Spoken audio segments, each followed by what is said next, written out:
negócio para demorar para começar a gravar. Pronto, gravando, né? Beleza, pessoal, vamos dar início aqui, tá? Então, o conteúdo hoje é Arduino, alguns fundamentos de Arduino e os princípios de eletrônica básica, tá ok?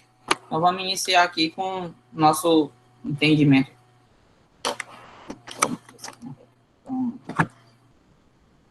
Então, a gente vai relembrar um pouquinho aqui sobre Arduino, depois a gente vai ver o que são necessários, um pouco sobre o Arduino Uno, algumas configurações, pinos, certo? E aí a gente vê um pouco sobre a programação atrelada com a eletrônica, bom? Então, pessoal, relembrando, o Arduino, ele consiste numa plataforma, certo? Que é um conjunto de hardware livre, junto com software livre, certo? Existem diferentes modelos de Arduino, certo? Ele é uma plataforma altamente confiável, robusto, certo? Aguenta fazer muita coisa. E aí a gente tem muitos fundamentos dele. Foi o princípio do IoT, né? A internet das coisas, né? A gente consegue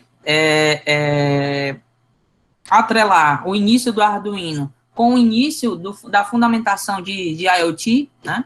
Que é quando a gente tem a automação, que a gente tem dispositivos dentro da residência, certo? Dispositivos dentro do corpo da gente, dispositivos vestíveis. Então, tudo isso está presente dentro de um ecossistema da internet das coisas, tá? Quem tiver interesse aí, depois dar uma pesquisada sobre a internet das coisas, é um assunto muito, mas muito interessante. Então, o que é necessário para se trabalhar com isso, né? Lembrando que a gente precisa de uma placa Arduino, né? Vista aqui de cima, a visão de baixo dela, com as soldas e com tudo. A ideiazinha de programação, que a gente já deu uma olhada, não é isso? Um sketch, né? Toda a questão de programação. Um cabozinho USB, certo? O Arduino, pessoal, vale lembrar aqui, né, que ele tem um chip chamado Atmega 328, tá ok? Tem uma tensão de funcionamento de 5 volts, certo? Entretanto, a tensão de entrada dele é recomendada entre 7 e 12 volts, né? Então, geralmente, a gente utiliza baterias de 9 volts para poder alimentar ele, tá?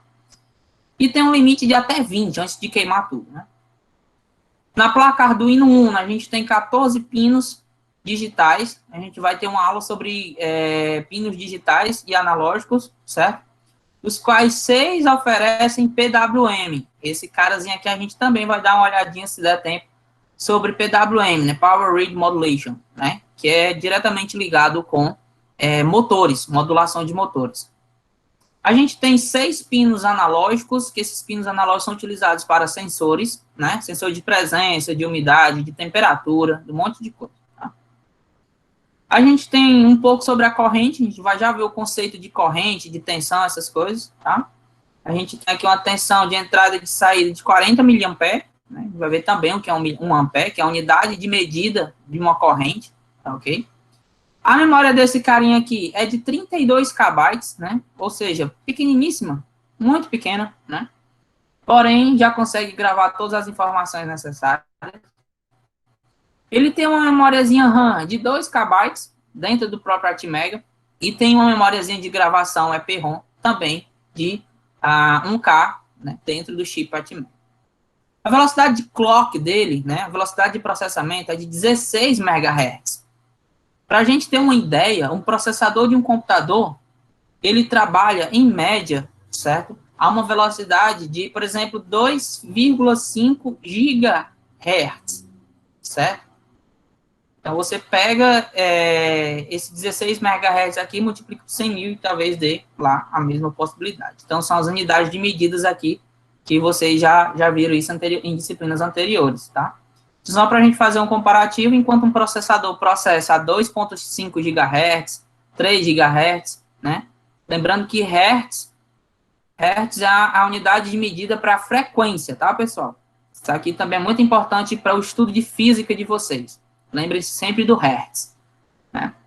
Quando você tem a rádio FM, né? Ela trabalha na modulação. E aí ela vai ser medida em Hertz, tá ok?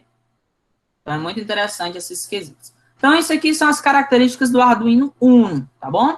Muito importante a gente ter ciência dessas características, tá? Vamos dar uma relembrada como que é essa placa, ou então ver de uma vez por todas como que é quais são os principais pontos dessa plaquinha aqui. A gente tem aqui uma conexão de energia externa, certo? Que é uma fonte de alimentação. A gente pode ligar uma bateria de 9 volts até 12 volts, ok? A gente tem um cabo USB, né? Aliás, uma porta USB, uma conexão USB, sendo da USB maior, ou então pode ser da USB mini, essa que a gente utiliza no celular também. A gente tem um botãozinho de reset nele, né? Para resetar as configurações de fábrica. Então, você vem aqui, segura o botãozinho e pá, tá tudo zerado.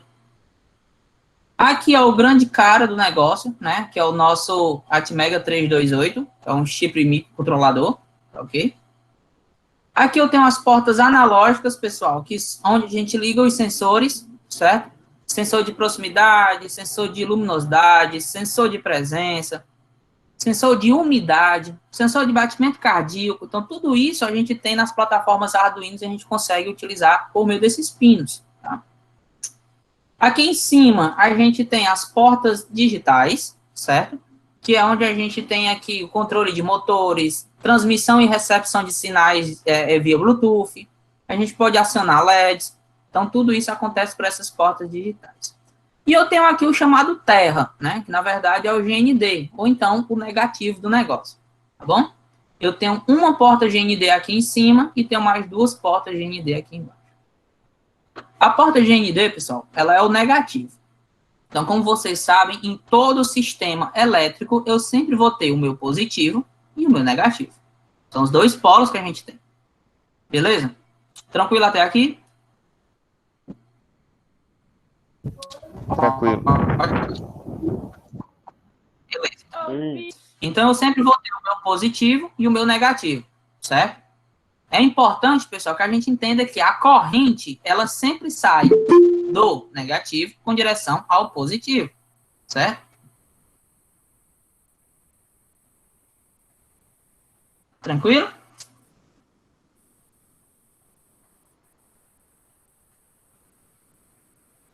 Yes. Ah, bom.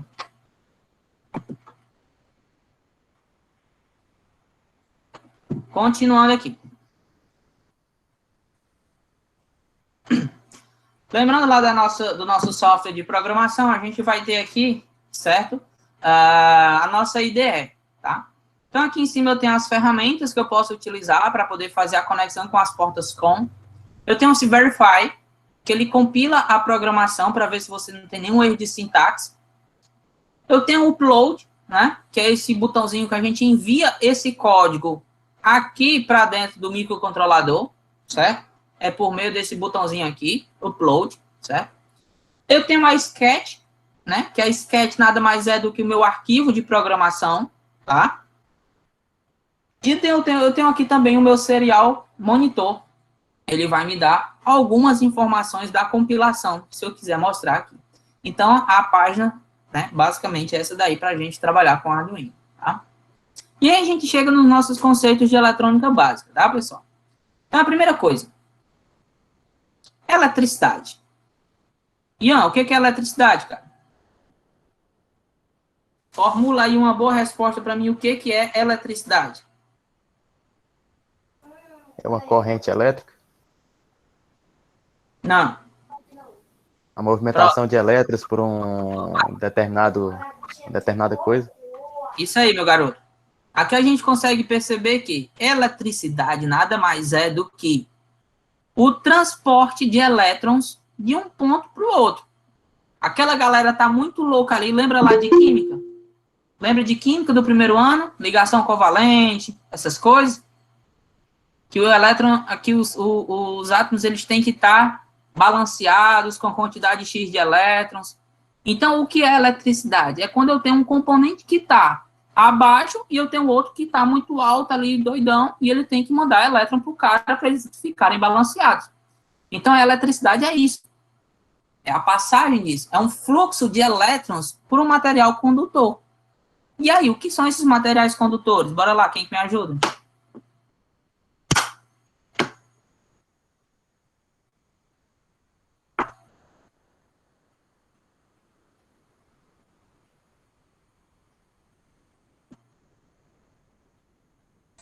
Qual é a pergunta?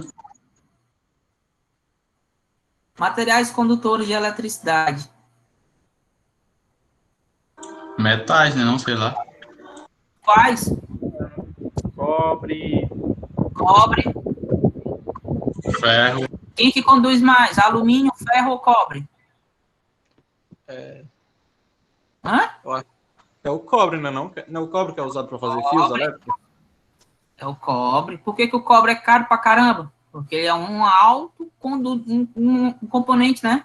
Material muito condutor. A condutibilidade dele é altíssima, certo? Eu utilizo cobre nos meus computadores? Sim ou não? Na construção das placas dos computadores, a gente utiliza cobre? Acho que sim. Sim, também. Gente, toda a placa de um computador, ela é feita com cobre. Então, como é que acontece a construção de uma placa de um computador? Você desenha ela no programa, depois você passa esse desenho para uma máquina em que ele vai pegar uma placa virgem e vai fazer todos os caminhos, certo? Todos os caminhozinhos ali de cobre, né? Embaixo ela tem um latão de cobre e ele sai riscando, tirando o cobre e criando os caminhos. Depois ele passa aquela placa numa solução líquida, né?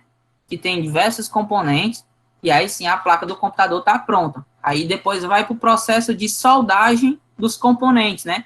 Dos capacitores, do socket do processador, certo? Do slot de memória RAM. Então, tudo isso é feito por máquinas, certo? Mas funciona desse jeito. É só o cobre que tem numa placa de um computador? Sim ou não? Não. Qual é o outro elemento muito condutor que tem lá também? Que fica até nos processadores? Gold, Silício. ouro, Silício. Ouro não. ouro também. Fosse ouro, eu desmanchava um bocado de placa-mãe que eu tenho aqui para fazer ouro. Silício. Certo? O silício ele é altamente condutor, né? E ele é utilizado ali nos contatos do processador também, nos pentes de memória RAM, né? Aquela partezinha douradazinha ali não é ouro, viu, pessoal? É silício. Tá? O silício, ele também origina um outro componente, que é a sílica, que é utilizado na fibra ótica para poder conduzir os dados junto com a luz, né? Então, a fibra ótica, por mais que não tenha eletricidade, mas ela tem um condutor que passa as informações, né? Que está junto ali com a fibra de vidro, que é a sílica, tá bom? Só a título de informação aí. Ah, meu amigo, se fosse ouro, eu tava rico. Muita gente desmanchava a placa-mãe para vender os ouros. Então é isso, a eletricidade é isso, tá? É um fluxo de elétrons. Dentro desse universo de eletricidade, né? Do super choque aí, a gente tenta colocar também outras informações, como a tensão ou voltagem. O que mata num choque? É a tensão ou é a corrente? Vamos lá, ver a galera que manja de eletricidade aí, ver se está no plumo. Tensão, Errou.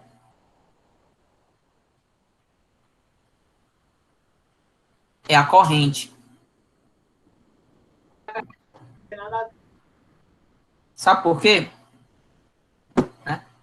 Toda a vida, a tensão ela vai ser a mesma, certo? Quer dizer, depende, né, claro, da situação. Mas o que mata é a corrente, porque é por onde realmente vai se passar os elétrons, a velocidade que isso vai se passar, o fluxo que vai se dar por meio dessa corrente. Então, quanto mais alta a minha corrente, mais forte é esse fluxo e mais pancada ele é, entendeu? Então, a tensão ou voltagem, como a gente chama, que é medida em volts, certo? É uma diferença de potencial entre dois pontos de um condutor. Ou seja, no ponto A e no ponto B, de onde sai para onde vai os elétrons, a diferença de potencial desses dois é o que a gente chama de tensão. É a tensão que se dá ali, que pode ser de 110 ou então de 220 na nossa tomadazinha, mas a gente tem tensões altíssimas, certo? Dependendo do condutor. Bom, a corrente, pessoal, a corrente, que ela é por esse Izinho aqui, ela é medida em amperes, certo? E o que é a corrente? É a quantidade de elétrons que passa por um segundo num segmento condutor. Então, quanto maior a quantidade de ampere, ou seja, quanto maior a quantidade de elétrons que se passa em um segundo naquele pedacinho de condutor, mais porrada e maior vai ser o choque e maior pode ser os danos causados à pessoa que leva aquele choque. Certo? Vocês estão entendendo, pessoal, até aqui? Tá de boa? Tá. Ótimo. Né? Resistência. O que é resistência, galera?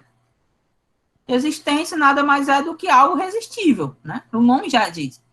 Então, é uma dificuldade. É uma dificuldade oferecida pelo material à passagem de corrente elétrica, medida em ohms. Então, a resistência, ela é medida em ohms, esse símbolozinho grego aqui, tá? Então, é a dificuldade que a minha corrente tem de passar em determinados condutores. Por exemplo, a madeira, ela conduz eletricidade? Não. Não. Salvo engano, ela conduz. Mas é tão mínimo, tão mínimo, tão mínimo, né? Ela tem uma resistência tão gigante que não serve para nada. O ser humano, ele conduz eletricidade? O nosso corpo conduz eletricidade? Sim. Sim. Com Sim. toda certeza. Se eu pegar uma laranja e um LED, eu consigo acender com o meu dedo. Bem fraquinho, claro, né? Mas a gente consegue. Por quê, pessoal? Porque a gente tem eletricidade passando aqui dentro do corpo. Só que a gente tem uma certa resistência. Mas quando a gente recebe uma corrente muito alta, essa resistência vai para o buraco e a gente leva o choque, fica torradão e morre. A capacidade elétrica, o choque elétrico, né, assim pode-se dizer, ele tanto destrói como ele recupera, né? Então, por exemplo, quando a pessoa está com o coração parado, né, você vai lá e dá um choque no coração e ele retorna, entendeu? Você está jogando ali uma carga forte, né, de energia. E ao mesmo tempo que quando você você está bem e recebe uma carga forte de energia, você também pode falecer, porque pode falhar o teu sistema. Então, a eletricidade é um negócio muito perigoso e muito interessante ao mesmo tempo, certo? Beleza, isso aqui? Tensão, ampere e resistência. Tranquilo. Posso passar? Pode. Beleza. Um minuto, pessoal.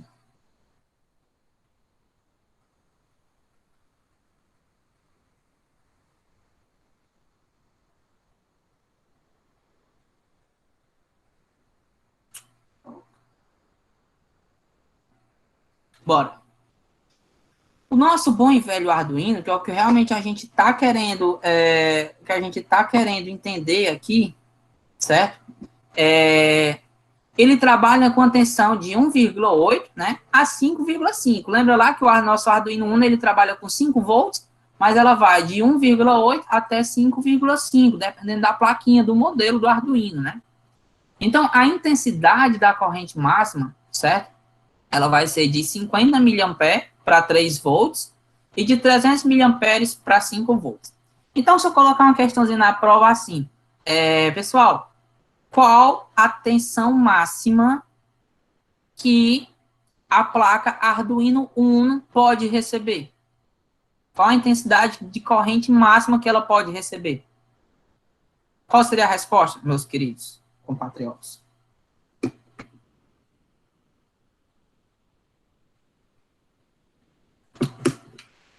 5,5 volts. Corrente. Volt é a tensão. Tá bem aqui, pessoal. Acabei de falar que o Arduino Uno ele trabalha com 5 volts. E a corrente máxima para os 5 volts é 300 mA. Tá? Então, a resposta correta seria 300 mA. Professor, lá tinha na resposta tinha 300 amperes. Pô, você recebeu uma corrente de 300 amperes, meu amigo, você explode o mundo. É 300 miliamperes, certo? Então, para a gente obter um valor de resistência para passar numa corrente como essa, a gente usa a lei de Ohm.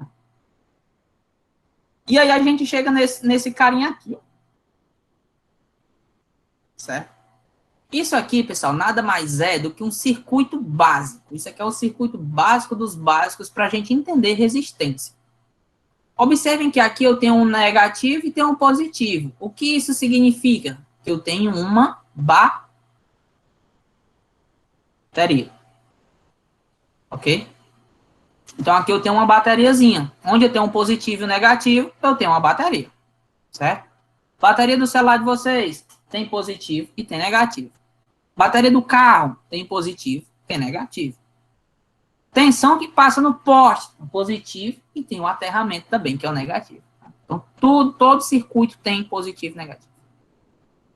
Observem que a origem da corrente, ó, ela vem do negativo aqui. Olha aí, ó. Tá vendo? Ó? Olha aí como ela vai. Ó. Isso é a corrente. A tensão de origem aqui, ela é oriunda da minha bateria. E aqui eu posso colocar uma resistência R. Então, observem. I de corrente, V de tensão e R de resistência. E aí eu posso criar aqui essas duas fórmulas. Na verdade, são a mesma coisa, né? Mas a gente utiliza mais essa para encontrar a resistência, certo? Então, a gente pode utilizar aqui a fórmula RUI. Resistência, certo? É igual a tensão pela minha corrente.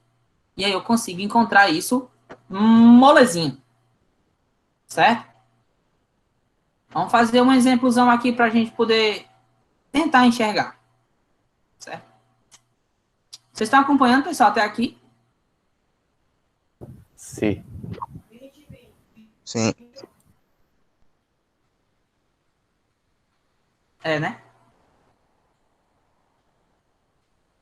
E os demais, estão acompanhando também? Sim. Sim. Sim. Ai, ai. Bora, né? Exemplo de uma aplicação da lei de Ohm, certo? Então, vamos pegar aqui um exemplo de um LEDzinho, tá, pessoal? Para conectar um LED a Arduino, necessitamos associá-lo a um resistor para que a tensão de 5 volts do Arduino, olha aí, lembra que o Arduino trabalha com 5 volts, certo? Produza a corrente mais aproximada possível daquela suportada pelo LED, né, para que isso não queime. Cada LED tem uma resistência interna. A condição ideal de trabalho são para os seguintes valores aproximados e corrente. Então, observe, pessoal, eu tenho aqui o meu LED vermelho, que trabalha com infravermelho, que ele tem uma tensão de 1,8 volts e uma corrente de 15 mA. 15 mA, corrigindo para ampere, certo? 15 mA, corrigindo para ampere, dá 0,015. Viu? Com LED verde, ou amarelo ou laranja, que eles têm o mesmo segmento, a gente tem uma tensão de 2,1 volts. Isso dá uma corrente aí de 20 a 25 mA. Tá? Você pode corrigir para amperagem também. Tá? Azul e branco, ele varia de 2,7 volts a 4,2. Então, ele vai ter aí uma corrente, certo? De 15 a 30 mA. Então, essa tabelazinha ela vai ajudar vocês em alguns exercícios, tá? Então, vamos aqui ao exemplo. Olha aí. Se usarmos um LED verde, podemos calcular o valor do resistor que deve ser associado através da lei de Ohm, já que eu tenho essas informações aqui. Então, é muito simples, certo? Eu pego aqui, ó, observe. Resistência é igual a tensão menos a corrente. Mas observem, pessoal, que aqui nessa questão, nesse problema aqui, a gente tem a tensão do LED e tem a tensão do Arduino. Ou seja, eu tenho um diferencial. Vocês já viram na física do primeiro ano que esse diferencial a gente pode colocar ele com uma letrinha assim, ó. Delta. Não é isso? Estão lembrando? Sim. Valor final menos valor inicial. Lembra lá de física do primeiro ano? Pronto. Isso eu tenho uma variação. Quando eu tenho uma variação, eu posso utilizar aqui o meu delta, tá bom? Então, como é que eu vou fazer? Eu vou fazer o valor da fonte de alimentação, que é o quê? Meus 5 volts que estão correndo ali dentro do Arduino, menos o valor do LED. O valor do LED aqui, no caso do verde, cadê o verde? É 2,1, certo? 2,1. E aí, o que que acontece? Só que aqui, ó, observem que ele tá, certo? De 20 a 25. Então, a gente utiliza aí o 20, certo? Só que ele está em miliampere. E o meu cálculo aqui é em ampere. Então, o que que eu tenho que fazer? Eu tenho que converter esses 20 miliampere em ampere. Como é que eu faço? Olha,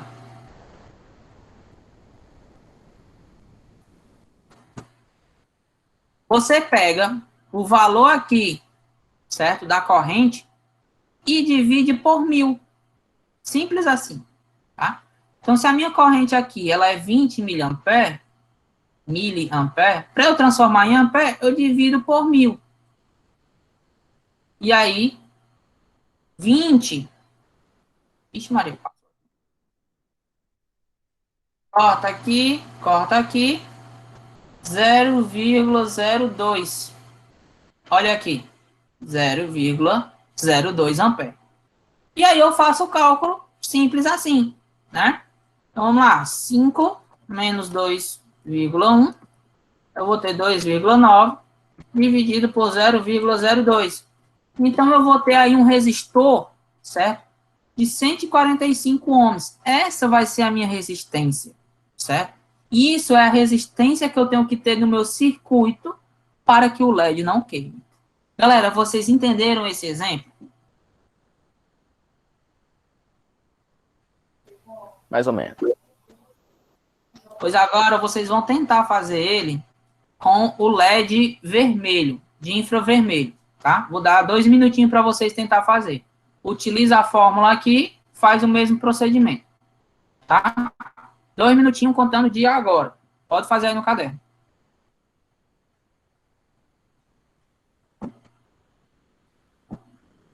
E aí a gente corrige já já.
Vamos fazer aqui, né?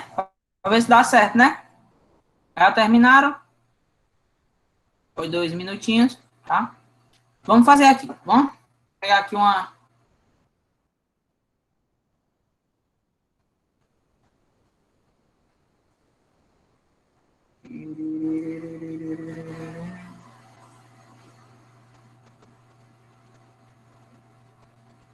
Ah, botei o em branco para trás. Ótimo, filho. Certo. Vamos lá. Vamos pegar aqui a nossa fórmula. Na verdade, vamos pegar a fórmula agora não. Vamos pegar primeiro os dados, né? A tensão do meu LED é de 1,8 volts, ok? E a minha corrente é de 15 miliamperes. Tá? 15 miliamperes em ampere dá 0,015 dividido por 1000, tá bom? Olha aí, os dados conferem, o LED verde, papapá. Então, vamos lá. Como é que eu vou calcular minha resistência aqui nessa situação? Observem, pessoal, que eu estou calculando essa resistência aqui para a nossa placa de Arduino, tá ok? Com os nossos 5 volts. Em outra situação, em outro exercício de física, por exemplo, já pode não ser assim, já pode ter uma diferença, tá bom? Como aqui é para o nosso Arduino, vamos lá, 5 volts menos 1,8 volts dividido, né, aqui pela minha amperagem, que é o quê? 0,015. Então, é 5 menos 1,8 dá 3,2, não é isso? Acertei? Sim. Fiz de cabeça. Mas nem contar. 3,2 dividido por 0,015. Aqui na nossa boa e velha calculadora.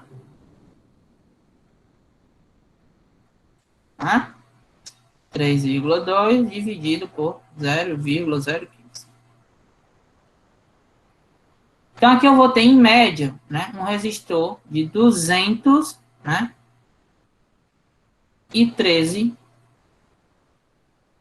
ohms. Beleza, meus amores? Ficou entendido agora? Tranquilinho? De Sim. boa. Facinho, né? Sim. Vamos com açúcar na besteirinha dessa aqui? Vou para frente. Lá no final tem um exercíciozinho que vocês retornam aqui. E já que a gente está falando de LED, vamos entender o que é um LED. Tá? LED, pessoal, quer dizer o quê? Light Emitting Diode. Né? Um diodo emissor de luz. Só isso. Por ser um diodo e não uma lâmpada, deixa passar a corrente em um único sentido. A lâmpada não. A lâmpada fica lá, circulando. Então, o nosso LED, ele é um LED, um diodo emissor de luz.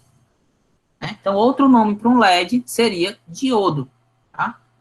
Existe um LED normal, que é esse carinha aqui, que tem o nosso anodo, que é o positivo, e o meu catodo, que é o negativo. Felipe, como que a gente identifica qual perna é o positivo e qual é o negativo do LED? Sempre, meus queridos, sempre. Um LED, a perna maior vai ser o positivo e a perna menor o negativo.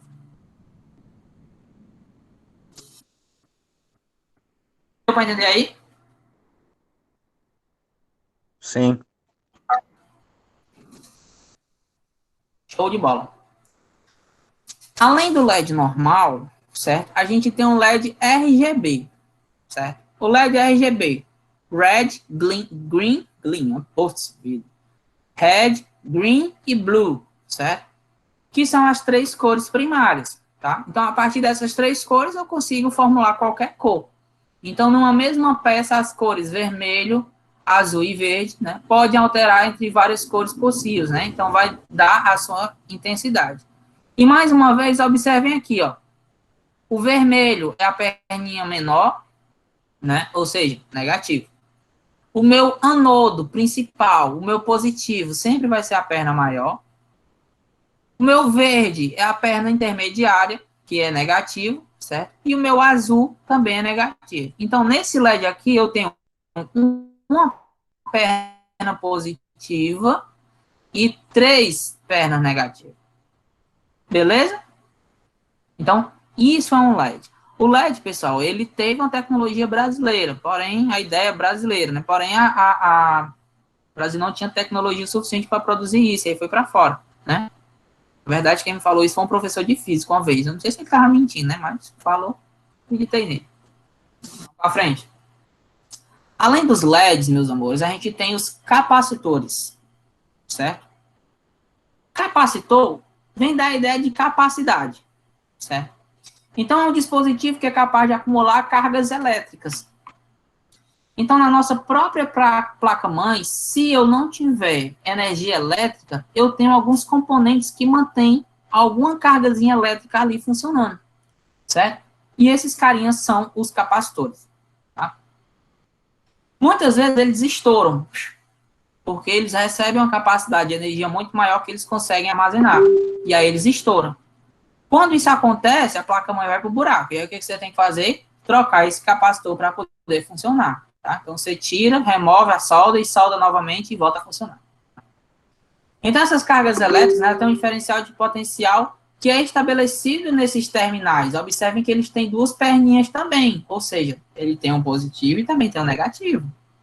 Tá bom?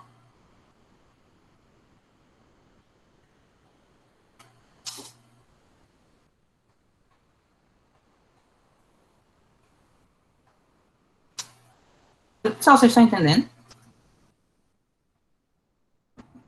Sim. Sim. Tá dando certo. Luiz, essa parte eu não entendi muito bem, não.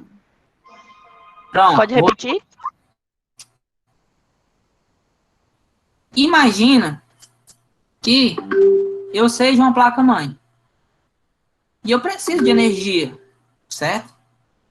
Quando a energia do meu corpo esgota, eu posso pegar a minha garrafinha de água e beber.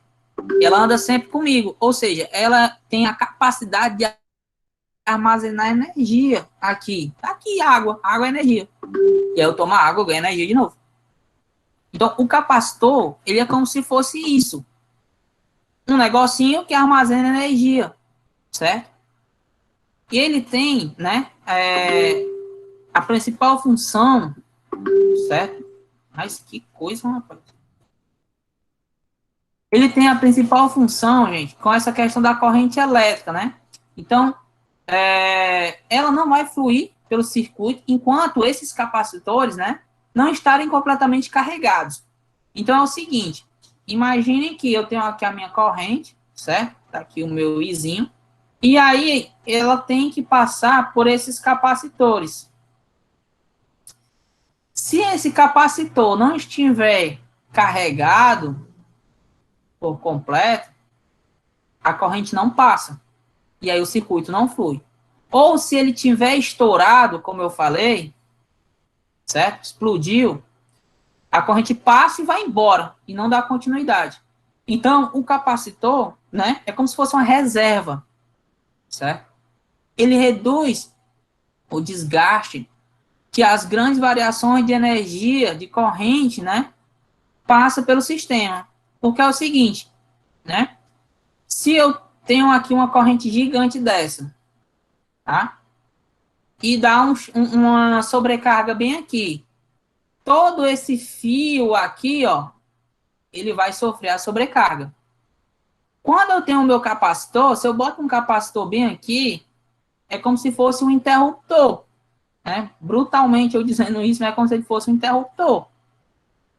Que a corrente, ela dá uma sobrecarga, o capacitor estoura bem aqui, mas o resto da galera está preservado. Então, o capacitor, ele tem essa funcionalidade também de aguentar o rojão das sobrecargas, né? Fazendo com que o sistema não queime por completo. Ficou tranquilo? Ficou tranquilo Luiz, agora, mano? Agora eu entendi. Agora sim. Oi, professor, pode perguntar. então se um capacitor, por exemplo, ele parou de funcionar, mesmo esse capacitor tendo parado de funcionar, os outros dão conta sozinhos? Não, porque ele impede esse circuito de passar, entendeu? Ah, certo. Porque, por exemplo, se esse capacitor estoura, a corrente ela não consegue passar. e aí ela pode, por exemplo, chegar no processador, mas uma corrente que tem um capacitor não consegue chegar na memória RAM. Aí não funciona o trem. Entendeu? Entendi. Beleza. No capacitor, pessoal, a gente tem um negócio chamado capacitância, certo? Ela é a grandeza física relacionada à quantidade de energia que esse cara aqui consegue guardar. Observe que tem uns grandes, uns menores, uns pequenos, tem capacitor do tamanho da minha garrafa, tem capacitor do tamanho muito menor que a minha unha. Então, tem variações de energia dependendo do sistema elétrico, aliás, do circuito elétrico, tá bom? A capacitância é a que mede isso. E aí a gente também consegue calcular a capacitância igual como a gente consegue calcular a resistência, tá ok? Então, a gente pode calcular a capacitância pela razão entre a quantidade de cargas armazenadas e a tensão elétrica. Essa questão de carga, a gente mede em Coulomb, certo? Aqui é a unidade de medida que vocês vão ver mais na frente na vida de vocês. E a capacitância a gente mede em Farad. Então, a capacitância do meu capacitor vai ser igual a quantidade de carga elétrica dividido pela tensão. Tá ok? Então, vamos para esse exemplozinho aqui, ó. Um capacitor de placas paralelas, né? De capacitância igual a 2,02 microfahrenheit, ou microfahrenheit é a temperatura, 2 microfarad, né, é ligado em um potencial de 220 volts, certo? Calcule o módulo da carga elétrica armazenada entre as armaduras do capacitor, ou seja, calcule a capacidade assim, do processador, do capacitor, né, que é essa carga elétrica armazenada, um Coulomb, certo? Em microfarad, que nada mais é do que 10 elevado a menos 6. Isso aqui é notação científica, eu vi que vocês estão vendo. Aliás, vocês não, né? O primeiro ano, se eu não me engano. Vocês viram isso no primeiro ano, não foi? Notação científica? Foi. Exatamente. E aí, ó, o que que acontece, né? Esse microfarad aqui é 10 elevado a menos 6. Então, eu tenho 2,0 vezes 10 a menos 6, né? Que vai ser igual a essa minha carga elétrica aqui, né? Que eu quero descobrir, a partir da capacitância que o capacitor já tem informado. Então, é um cálculo simples, né? Eu armo aqui a continha, certo? Multiplico 220 por esse valor aqui, certo? E aí eu vou ter aqui aproximadamente 440, né, microcoulombs, certo? Então, esse aqui é o valor da minha carga elétrica, tá? Bem tranquilo, só pegar a formulazinha aqui e fazer o cálculo, beleza? São 3 cálculos que a gente faz nessa aula de hoje, tá? O primeiro é esse aqui, né, da lei de Ohm. O segundo é esse aqui dos capacitores. E o terceiro é esse aqui, que na verdade nem é muito um cálculo, é só uma análise, certo? Além dos capacitores, a gente tem os resistores, né? Os resistores, como a gente já falou anteriormente, ele limita a passagem de corrente. Ou seja, se a corrente ela vem altíssima, eu boto um resistor ali, aí ela diminui e vai mais devagarinho, tá? Isso faz com que alguns componentes não sejam danificados, como, por exemplo, o próprio LED, certo? Então, é muito comum a gente colocar resistor junto do LED para poder a gente resolver essa situação, tá? E aí, como é que a gente vai descobrir qual tipo de resistor, né? A gente tem 2 principais aqui, eu coloquei 2, né? A gente tem o potenciômetro, que é um valor variável, e a gente tem resistor de carvão ou então de cerâmica também. Mas os mais utilizados são esses. Quem aqui já utilizou um liquidificador? Todo mundo, né? Ou pelo menos sabe o que é um liquidificador. O liquidificador, ele tem velocidades, não tem? Não é verdade? Sim. Sim. Ah, sim. Eu pensei que não tinha mais ninguém aí. Então, no liquidificador, o que que acontece? Tem velocidade 1, 2 e 3. Na velocidade 1, ele libera só um pouquinho da corrente. E o motor funciona numa velocidade mais baixa. Tem menos corrente, né? Na velocidade 2, ele libera um pouquinho a mais de corrente. O motor já funciona mais rápido. E na velocidade 3, por exemplo, ele libera todo o seu potencial de corrente. E aí o motor funciona na velocidade máxima. Então, quem é que regula isso? Esse valor variável? É o nosso potenciômetro, que é esse carinha aqui. É como se fosse um botãozinho que gira. É o botãozinho do rádio, é o botãozinho do liquidificador, certo? É o botãozinho lá da airfry para poder fazer a temperatura de assar o frango, certo? Então, a gente tem diversos tipos de potenciômetro. É o volumezinho lá do rádio do som do carro, certo?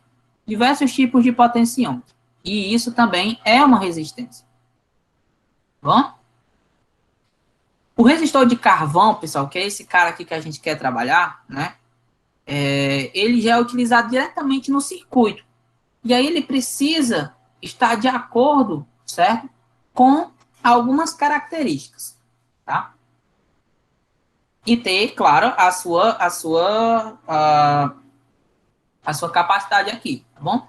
Lembra que lá naquele cálculo a gente encontrou que a gente precisa de uma resistência de 145 ohms? Não foi? Tá bem aqui, ó, 145 ohms. Como é que eu vou saber qual componente eu vou escolher? É aqui que a gente vai descobrir isso. Então, a primeira coisa, vamos ver esse carinha aqui, ó. Ele tem uma faixazinha cinza, certo? Acho que é cinza. Acho que eu não tô daltônico, não. Uma amarela, uma azul e uma verde. Tá? Vocês estão conseguindo acompanhar aí? Sim. Então, a gente começa aqui com a primeira faixa. A primeira faixazinha dele aqui é uma verde. Então, eu tenho um valor de referência aqui, 5. Beleza? A segunda faixa dele é uma azul. Então, eu tenho o meu valor de referência 6. A terceira faixa dele, aqui, ó, é uma amarela, né? Só que o amarelo dele aqui, tá? Ele já traz para a questão do multiplicador, certo? Então, é vezes 10K ohm.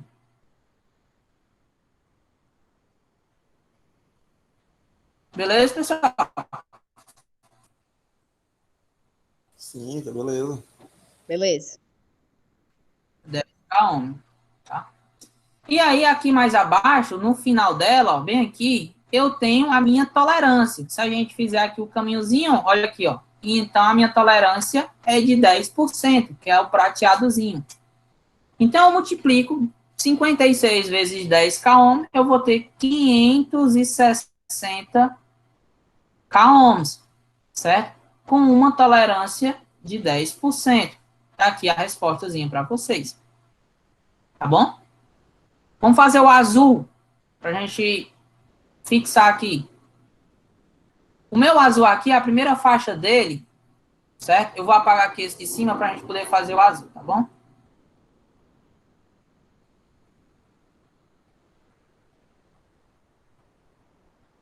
O meu azulzinho, a primeira faixa aqui do meu resistor azul é uma faixa vermelha, né? E aqui é o valor 2. A segunda faixa é uma faixa laranja, que é o meu valor 3. A terceira faixa é uma faixazinha roxa. Olha aqui, ó, essa daqui, ó. E ela vem assim, ó. Faixa roxa, valor número 7. Roxa não, violeta, tá bom? Que aqui o negócio é mais pesado. Aqui a gente conhece como roxo ou então lilás. Depois, ele traz uma faixa preta. Olha aqui. A minha faixa preta, ela traz um multiplicador de 1 ohm. Então, vezes 1 ohm. Aqui, ó. No preto, ó. Pá, pum.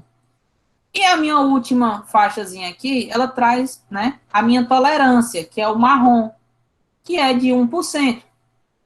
Então, eu vou ter o que aqui, ó? 237 ohms, ok?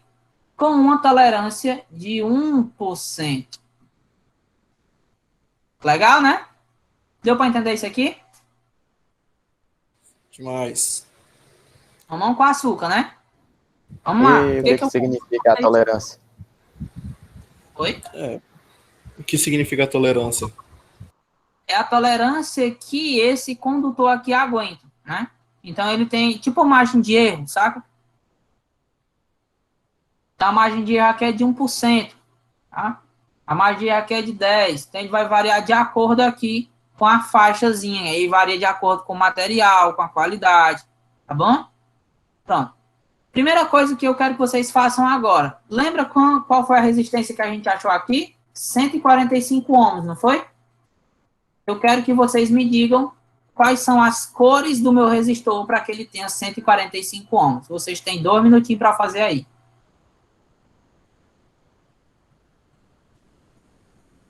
Dá para fazer?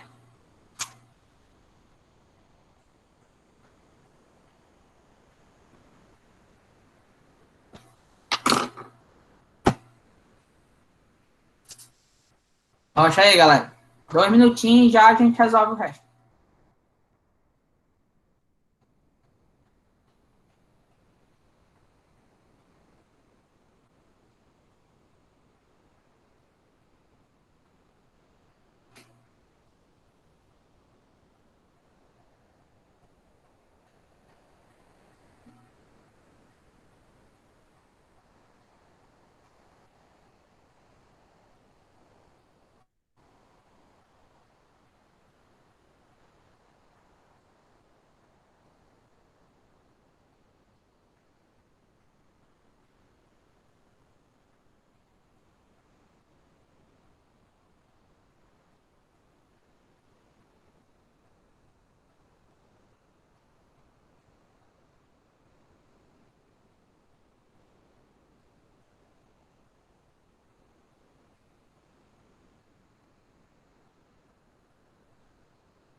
Pronto, galera? Vamos lá. Ó, bem simples, né? Vamos pegar aqui o primeiro. É o marrom. Para ter o 1, tem que ser marrom, certo? Então, a cor seria marrom. Vou botar aqui M de marrom. Depois, para ser um 4, teria que ser amarelo. Depois, para ser um 5, teria que ser o verde. Eita, ele foi um 5. Verde e papaya.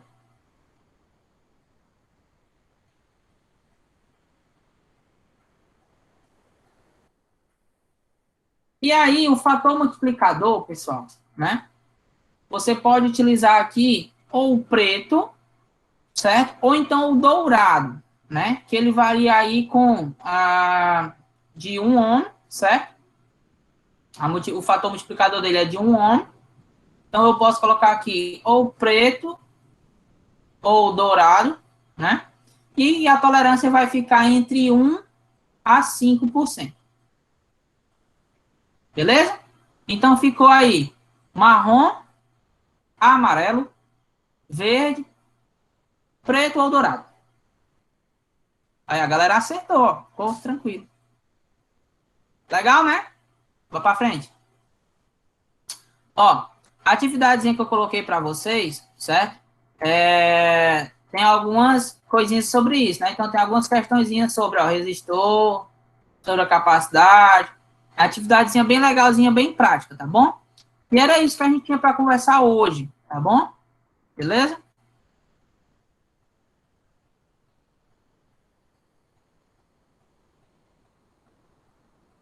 A tolerância você pode, tipo, quando você não identifica ela, ela pode ser atrelada a quem está em branco, né? Então, você pode pegar a tolerância aqui, por exemplo, do dourado, você pode pegar a tolerância de 5%, tá ok? Ela vem para cá, tá?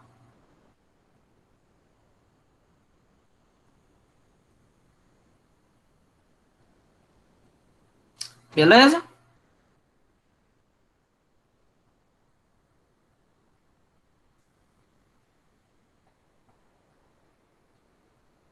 Mas, tipo, essa questão de fazer do valor para achar as cores, certo? É mais fácil fazer das cores para achar o valor. Tanto é que na atividade eu coloquei das cores para vocês acharem o valor, entendeu? Como eu fiz para saber essa tolerância, né? Eu peguei de acordo com o dourado, que a maioria das cores são douradas nesses resistores. Então, a maioria da tolerância varia entre 1 a 5%. Então, geralmente, ou eu pego marrom, ou preto, ou dourado, tá? Aí, na atividade, é o caminho inverso, tá? É das cores para vocês encontrar o valor das resistências, tá bom? E aí, fica isso aí como atividade. Tranquilo, pessoal? De boas? De boa. Maravilha, então. Então era isso que a gente... Show de bola. Ô, Ian, Sossegado. se você puder, dá uma visão lá dá uma visão lá na frequência, tá? Porque eu vou ter que ir para uma reunião agora, tá bom? Vou fechar até aqui a gravação já.